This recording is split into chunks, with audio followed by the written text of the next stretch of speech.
আকাশবাণী আগরতলা। স্থানীয় সংবাদ পড়ছি চন্দন লেখা পাল। এখনকার বিশেষ বিশেষ খবর হলো, রাজ্যপাল ইন্দ্রসেনা রেড্ডি নাল্লু বলেছেন সরকার সমস্ত টিবি আক্রান্তদের চিকিৎসার দায়িত্ব নিয়েছে। মুখ্যমন্ত্রী অধ্যাপক ড মানিক সাহা বলেছেন দেশের সার্বিক উন্নয়নের লক্ষ্যে গ্রামীণ এলাকার মহিলাদের আর্থসামাজিক ভিত শক্তিশালী করা উচিত। প্রধানমন্ত্রী নরেন্দ্র মোদী আগামীকাল আকাশবাণীতে মন কি বাত অনুষ্ঠানে তাঁর চিন্তাভাবনা দেশ বিদেশের মানুষের সঙ্গে ভাগ করে নেবেন। ত্রিপুরা ও হরিয়ানার মধ্যে রঞ্জি ট্রফির 4 দিনের খেলা আজ থেকে শুরু হয়েছে। এবারে খবর বিস্তারিত। রাজ্যপাল ইন্দ্রসেনা রেড্ডি নাল্লু বলেছেন সরকার সমস্ত টিবি আক্রান্তদের চিকিৎসার দায়িত্ব নিয়েছে। আজ আগরতলায় সুকান্ত একাডেমিতে টিবি রোগমুক্ত ভারত গড়তে প্রধানমন্ত্রী টিবি মুক্ত ভারত অভিযানের এক অনুষ্ঠানে একথা বলেন তিনি আজ রোগীদের হাতে খাবারের ঝুড়ি তুলে দেন।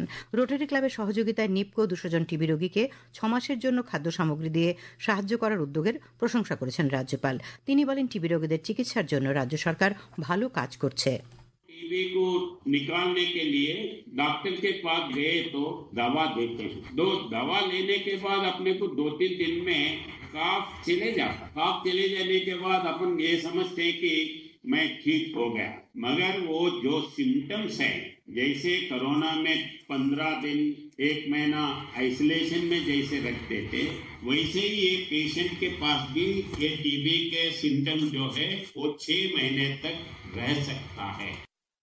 মুখ্যমন্ত্রী অধ্যাপক ড মানিক সাহা বলেছেন দেশের সার্বিক উন্নয়নের লক্ষ্যে গ্রামীণ এলাকার মহিলাদের আর্থসামাজিক ভিত শক্তিশালী করা উচিত। এই উদ্দেশ্যে কেন্দ্রীয় সরকার গ্রামীণ এলাকার মহিলাদের উন্নয়নে বিভিন্ন প্রকল্প হাতে নিয়েছে। প্রকল্পগুলি রাজ্য যথাযথভাবে বাস্তবায়নে কাজ চলছে। আজ আগরতলা রবীন্দ্র শতবার্ষিকী ভবনে ত্রিপুরা গ্রামীণ জীবিকা মিশনের উদ্যোগে সমৃদ্ধি প্রকল্পের অধীনে লাখপতি দিদি তৈরির কর্মসূচির উদ্বোধন করে তিনি কথা বলেন। তিনি বলেন এই কর্মসূচির লক্ষ্য হল গ্রামীণ মহিলাদের আর্থিক ক্ষমতায়ন, যার অংশ হিসেবে সমৃদ্ধি প্রচারণার মাধ্যমে 1 লক্ষ লাখপতি দিদিকে 100 কোটি টাকা কমিউনিটি ফান্ড হিসেবে বিতরণের লক্ষ্যমাত্রা নেওয়া হয়েছে। তিনি বলেন বিকশিত ভারতের যে ঘোষণা কেন্দ্রীয় সরকার করেছে সেদিকে লক্ষ্য রেখে বিকশিত ত্রিপুরা গড়ার দিকে এগিয়ে চলেছে সরকার। মুখ্যমন্ত্রী বলেন রাজ্যে সরকারি চাকুরিতে মহিলাদের 33% সংরক্ষণ দেওয়া হয়েছে। তাছাড়া সরকারি বিভিন্ন বাজার স্টল এবং শপিং কমপ্লেক্সে মহিলাদের জন্য 50% স্টল বরাদ্দ রাখা হচ্ছে। এর ফলে মহিলারা আরও বেশি করে ব্যবসা বাণিজ্যের প্রতি আকর্ষিত হচ্ছেন। তিনি বলেন সারা রাজ্যে মোট 1,77,987 জন মহিলা এবং মেয়েকে সামাজিক সুরক্ষা পেনশন প্রকল্পের আওতায় আনা হয়েছে। দক্ষতা বৃদ্ধি এবং কর্মসংস্থানের জন্য সমাজ কল্যাণ ও সমাজ শিক্ষা দপ্তর থেকে 45 জন নির্বাচিত মহিলা ও মেয়েদের ড্রাইভিংয়ে প্রশিক্ষণ দেওয়া হয়েছে। মুখ্যমন্ত্রী মাতৃ পুষ্টি উপহার প্রকল্পে 21,551 জন মহিলাকে সহায়তা করা হয়েছে।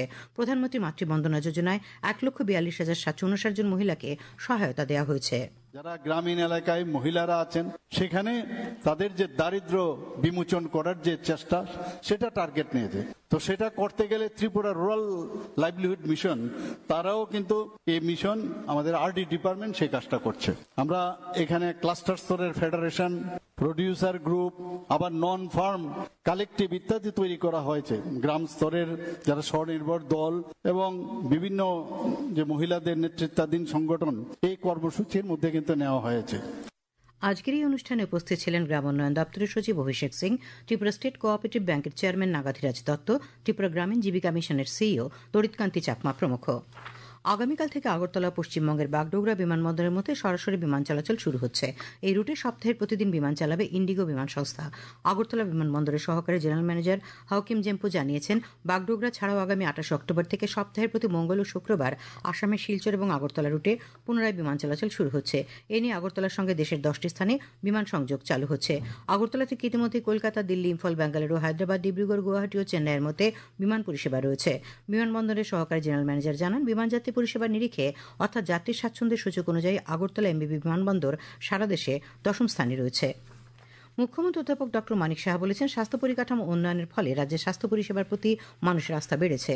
আজ আগরতলা সরকারি মেডিকেল কলেজের অডিটোরিয়ামে 2 দিনব্যাপী ইন্ডিয়ান অ্যাসোসিয়েশন অব প্যাথোলজি ও মাইক্রোবায়োলজি উত্তর পূর্বাঞ্চল চ্যাপ্টারের 34তম বার্ষিক সম্মেলনে তিনি কথা বলেন। তিনি বলেন রাজ্যে বিভিন্ন জেলা ও মহকুমা হাসপাতালগুলিতে পরিষেবার উন্নয়ন ও পরিকাঠামো সম্প্রসারণ করা হচ্ছে। আগরতলা সরকারি মেডিকেল কলেজের 4টি সফল কিডনি প্রতিস্থাপনের পর এবার হার্ট ও লিভার প্রতিস্থাপনের উদ্যোগ নেওয়া হয়েছে। অনুষ্ঠানে বক্তব্য রাখেন সংগঠনের উত্তর পূর্বাঞ্চলের দায়িত্বপ্রাপ্ত সভাপতি ড রমিকা বড়ুয়া, অর্গানাইজিং চেয়ারম্যান ড সঞ্জয় নাথ। উপস্থিত ছিলেন স্বাস্থ্য সচিব কিরণ গিত্তে, স্বাস্থ্য অধিকর্তা ড তপন মজুমদার প্রমুখ। খবর প্রচারিত হচ্ছে আকাশবাণীর আগরতলা কেন্দ্র থেকে। আকাশবাণীর সংবাদের আপডেট পেতে লগ ইন করুন www.newsonair.com এবং নিউজ অন এয়ার অ্যাপ এবং টুইটার ও ফেসবুক প্ল্যাটফর্মে এআইআর নিউজ অ্যালার্টসে। ইউটিউবে লক্ষ্য রাখুন নিউজ অন এয়ার অফিসিয়ালে। এছাড়া আকাশবাণী আগরতলার সংবাদের আপডেট পেতে দেখুন টুইটার বা এক্স হ্যান্ডেলে আকাশবাণী নিউজ আগরতলা, ফেসবুকে এআইআর নিউজ আগরতলা এবং ইউটিউবে আকাশবাণী নিউজ আগরতলা। প্রধানমন্ত্রী নরেন্দ্র মোদী আগামীকাল আকাশবাণীর মন কি বাত অনুষ্ঠানে তাঁর চিন্তাভাবনা দেশ বিদেশের মানুষের সঙ্গে ভাগ করে নেবেন। এটি হবে মন কি বাতের 127তম পর্ব। বেলা 11টা থেকে আকাশবাণী এবং দূরদর্শনের সবকটি চ্যানেল এবং Akashvani news on air website, mobile app, প্রধানমন্ত্রীর দপ্তর ও তথ্য সম্প্রচার মন্ত্রকের ওয়েবসাইট ও ইউটিউব চ্যানেলে মন কি বাত সম্প্রচার করা হবে। 4 দিনব্যাপী ছট পূজা আজ থেকে শুরু হয়েছে। আজ প্রথম দিনে ভক্তরা নদী ও জলাশয়ে পুণ্য স্নান করেন। প্রধানমন্ত্রী নরেন্দ্র মোদী ছট পূজা উপলক্ষে দেশ ও বিশ্বজুড়ে ভক্তদের শুভেচ্ছা জানিয়েছেন।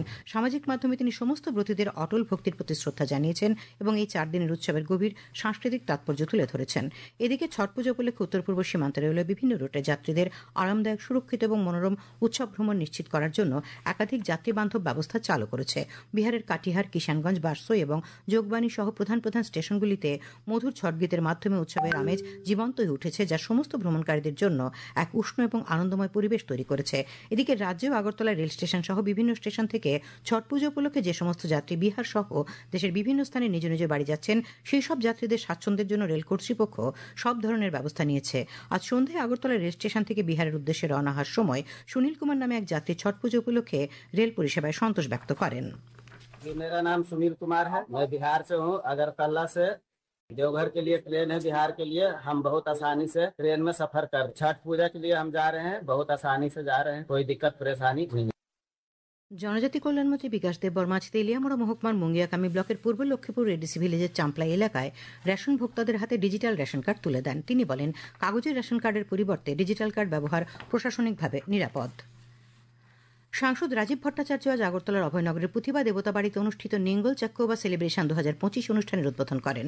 তিনি বলেন, মণিপুরী সমাজে এই উৎসবটি ভাই বোনের স্নেহ ও পারিবারিক বন্ধনের প্রতীক।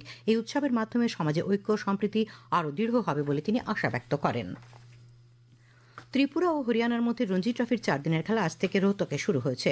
লাহলির চৌধুরী বংশীলাল স্টেডিয়ামে টসে জিতে ব্যাট করতে নেমে রাজ্য দল প্রথম ইনিংসে সবকটি উইকেট হারিয়ে মাত্র 126 রান করে। জবাবে খেলতে নেমে স্বাগতিক হরিয়ানা প্রথম ইনিংসে লিড নিয়ে প্রথম দিনের শেষে 8 উইকেট হারিয়ে 155 রান করে। রাজ্য দলের স্বপ্নিল সিং 66 রানে 5টি উইকেট পান।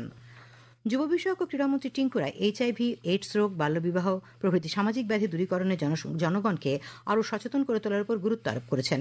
আজ উমাকান্ত একাডেমি প্রাঙ্গণে রাজ্যভিত্তিক রেড রান প্রতিযোগিতার উদ্বোধন করে তিনি কথা বলেন। এই রেড রান প্রতিযোগিতায় 10 কিলোমিটার বালক বিভাগে এবং 10 কিলোমিটার বালিকা বিভাগে রাজ্যের বিভিন্ন মহাবিদ্যালয়, বিশ্ববিদ্যালয়, NSS এবং বিভিন্ন NGO থেকে প্রায় 1600 প্রতিনিধি অংশ নেন। প্রতিযোগিতার উদ্বোধন করে শ্রী রায় বলেন, HIV, এইডস রোগ ও বাল্যবিবাহ রোধ করা সরকারের একার পক্ষে সম্ভব নয়। এই কাজে সমাজের সবাইকে এগিয়ে আসতে হবে।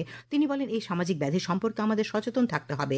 বিশেষ করে বর্তমান প্রজন্মের যুবক যুবতীদের এই বিষয়ে সচেতন করে তুলতে হবে। স্বাস্থ্য দপ্তরের সচিব কিরণ গিত্তে বলেন, আগামী 30 অক্টোবর ডিমাপুরের ন্যাশনাল এইডস কন্ট্রোল অর্গানাইজেশনের উদ্যোগে জাতীয় স্তরে রেড রান প্রতিযোগিতা অনুষ্ঠিত হবে। ভারতীয় আবহাওয়া বিভাগের পক্ষ থেকে আজ সন্ধ্যায় জানানো হয়েছে, দক্ষিণ পূর্ব বঙ্গোপসাগরের ওপর অবস্থানরত একটি নিম্নচাপ আরও ঘনীভূত হচ্ছে। তা ধীরে ধীরে পশ্চিম উত্তর পশ্চিম দিকে অগ্রসর হচ্ছে এবং আগামীকালের মধ্যে গভীর নিম্নচাপে পরিণত হবার পর আগামী 27 অক্টোবর সকালে এটি একটি ঘূর্ণিঝড় মন্থায় রূপ নিতে পারে। ঘূর্ণিঝড়টি আগামী 28 অক্টোবর আছড়ে পড়তে পারে। এর প্রভাবে ওড়িশা ও অন্ধ্রপ্রদেশে 27 থেকে 29 অক্টোবর ভারী থেকে অতি ভারী বৃষ্টিপাতের সম্ভাবনা রয়েছে। এই ঘূর্ণিঝড়ের প্রভাবে আগামী 29 থেকে 31 অক্টোবর পর্যন্ত ত্রিপুরা সহ আসাম, মেঘালয়, মণিপুর, নাগাল্যান্ড, মিজোরাম ও অরুণাচল প্রদেশে বজ্রবিদ্যুৎ সহ ভারী বৃষ্টিপাতের সম্ভাবনা রয়েছে। আগামীকাল আকাশ আংশিক মেঘাচ্ছন্ন থাকবে। সকালে হালকা কুয়াশা পড়ার সম্ভাবনা রয়েছে। আগামীকাল দিনের সর্বোচ্চ তাপমাত্রা 35 ডিগ্রি সেলসিয়াস এবং সর্বনিম্ন 25 ডিগ্রি সেলসিয়াসের কাছাকাছি থাকতে পারে। আজ দিনের সর্বোচ্চ তাপমাত্রা ছিল 33.7 ডিগ্রি সেলসিয়াস এবং সর্বনিম্ন 25 ডিগ্রি সেলসিয়াস। শেষ করার আগে খবরের বিশেষ বিশেষ অংশগুলি আর একবার। রাজ্যপাল ইন্দ্রসেনা রেড্ডি নালু বলেছেন, সরকার সমস্ত টিবি আক্রান্তদের চিকিৎসার দায়িত্ব নিয়েছে। মুখ্যমন্ত্রী অধ্যাপক ডক্টর মানিক সাহা বলেছেন, দেশের সার্বিক উন্নয়নের লক্ষ্যে গ্রামীণ এলাকার মহিলাদের আর্থসামাজিক ভিত শক্তিশালী করা উচিত। প্রধানমন্ত্রী নরেন্দ্র মোদী আগামীকাল আকাশবাণীতে মন কি বাত অনুষ্ঠানে তাঁর চিন্তাভাবনা দেশ বিদেশের মানুষের সঙ্গে ভাগ করে নেবেন। ত্রিপুরা ও হরিয়ানার মধ্যে রঞ্জি ট্রফির 4 দিনের খেলা আজ থেকে রোহতকে শুরু হয়েছে। স্থানীয় সংবাদ আজকের মতো এখানে শেষ হলো।